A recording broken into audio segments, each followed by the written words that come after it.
Welcome to LC Screen Talk. My name is Larry, and this is my review of In the Heart of the Sea.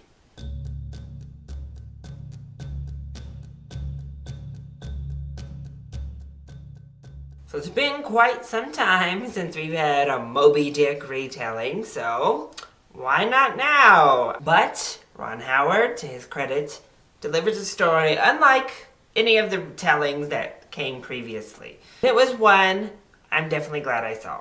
To start, it is gorgeous and really well directed. We all know Ron Howard is a fantastic director, and Rush was greatly robbed from the award circuit.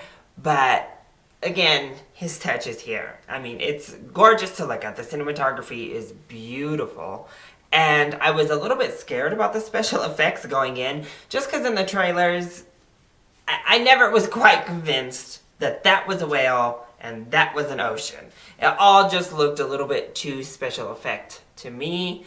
In the film, you get washed away into it. There still are some points, I think, where you see the water splashing up or something, and it's kind of like, doesn't quite look like real water, but you do feel as though you are in the middle of the ocean facing this larger-than-life whale. The acting, very strong. I think that this is the best I've seen Chris Hemsworth, including Rush. I think he's given a much wider range here in this film, and he really delivers on every front.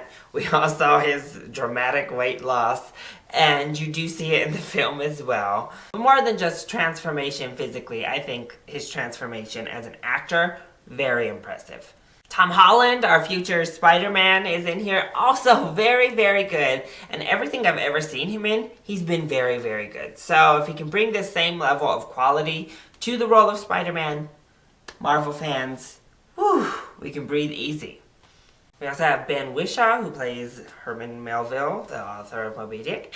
And I thought he was good. He wasn't given all that much to do, but, you know, he and Brendan Gleeson, who is very good, I think, one of the strongest aspects to the film. They're off in their own little part of the film. They're doing an interview, and then everything with Chris Hemsworth and the ocean are flashbacks. And the format worked well. I think, for once, the narration wasn't just ridiculous because, again, it was given some sort of framing, and we actually see the character who's narrating the film, and he has a purpose to be narrating and telling a story. So this time it didn't get in the way. I enjoyed the format. I have to warn everyone, again, this is not the Moby Dick that we've seen several times. This is not some sort of action monster story about Moby Dick. That's definitely kind of a secondary plot. It's a story about, you know, the captain and Chase, who's played by Chris Hemsworth, their connection, their struggle, their sacrifice, the entire crew's sacrifice, and humans' place in the world, really, is the main takeaway from the film. Of course, the whaling plot is there, and sometimes it got horrific and made me uncomfortable even watching what was happening on the screen. The film does a really good job of making you flip-flop on your position, because sometimes I think even the most hardened of hearts is siding with the whales. They're like, oh my gosh, this is horrible. Run, whales, run.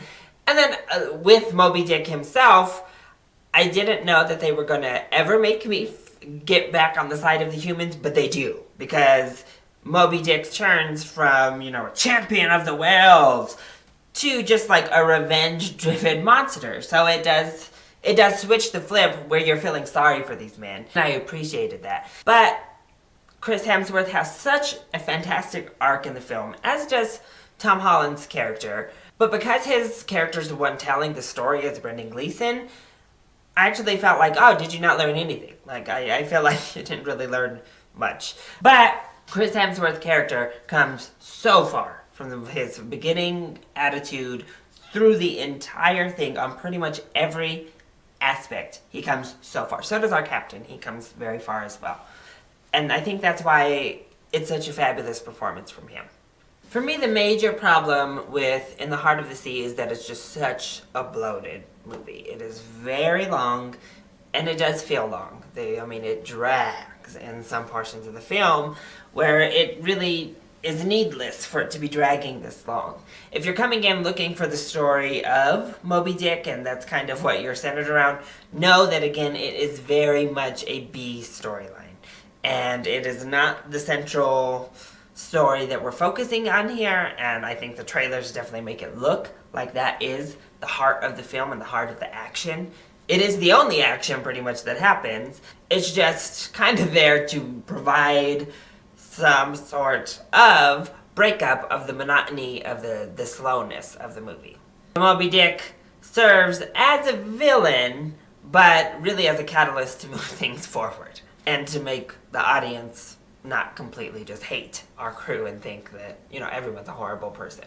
But overall, I did really enjoy In the Heart of the Sea. It's a very well-made movie, very well-crafted, and very well-acted film. The script, strong, and it really, really is effective at putting into perspective our place on the planet as humans, and how we like to think we're invincible, how we like to think that we're the ones who control Mother Nature, when in fact, that is never the case.